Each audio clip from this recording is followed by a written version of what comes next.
Praise the lord. పిల్లరా, ఈ యొక్క ఉదయకాల సమయంలో దేవుని వాక్యాన్ని చదువుకుందాం.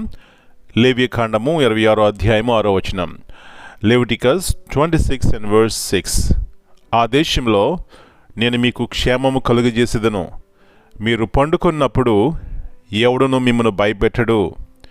And I will give peace in the land, and you shall lie down, and none shall make you afraid. Yesu ప్రభువారి అతి శ్రేష్టమైన నామంలో పిల్లరా, మీ అందరికీ శుభములు తెలియజేస్తున్నాను. ఈ యొక్క ఉదయకాల సమయంలో దేవుని వాక్యం మనం వింటున్నాం అంటే అది దేవుని కృప.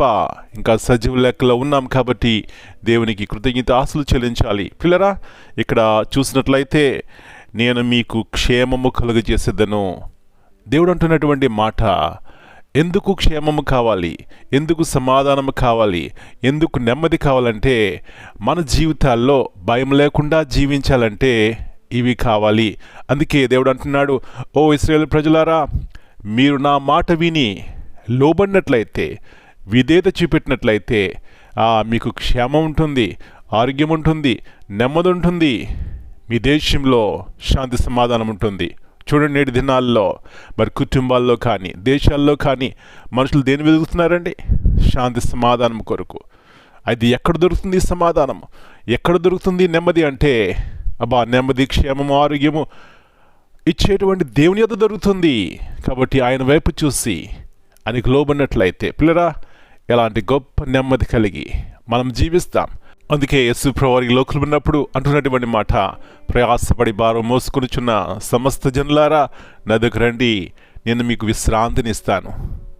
అయ్యా, ఈ ఉదయకాల సమయంలో విశ్రాంతి, నెమ్మది, శాంతి సమాధానం ఇచ్చేటువంటి దేని వైపు చూసి మన కుటుంబాలు క్షేమంగా భయం లేకుండా ఈ లోకంలో జీవిద్దాం. అలాంటి గొప్ప కృప ఈ ఉదయకాల సమయంలో మనందరికీ దేవుడు దయచేయనుగాక. ప్రార్థన చేసుకుందాం. పరలోకముందున మా తండ్రి, పరిశుద్ధమైన దేవ, మరి యొక్క నూతన ఉదయకాల సమయాన్ని బట్టి మీకు వందనాలు చెల్లిస్తున్నాం.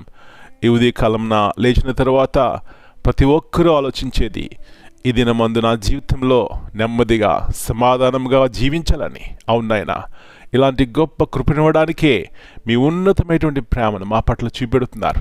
ఎప్పుడైతే యేసు ప్రభువా మీ మాటలు మా జీవితాల్లో ఉంటాయో మాలో సమాధానం ఉంటుంది. ఇతరులను ప్రేమిస్తాం, క్షమిస్తాం. ఈ విధముగా చూస్తే ఎలాంటి ఆశీర్వాదకరమైనటువంటి జీవితం కలిగి ఉంటాం. కాబట్టి మీ వైపు చూసి కుటుంబాలు నెమ్మదిగా సుఖముగా జీవించడానికి సహాయం ఇచ్చేయండి.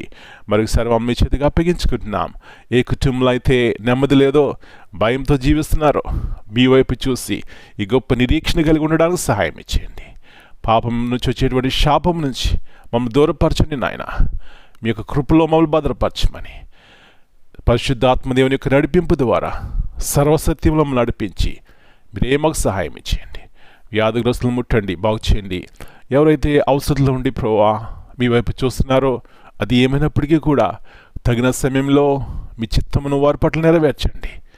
వారి చిత్తము కాక మీ చిత్తములకు లోబడి గొప్ప మేలు ఆశీర్వాదం పొందుకోవడానికి సహాయం ఇచ్చేయమని యేసయ్య అతి పరిశుద్ధమైన ఘనమైన నామమును బట్టి ప్రార్థన చేస్తున్నాను తండ్రి. Amen. God bless you all.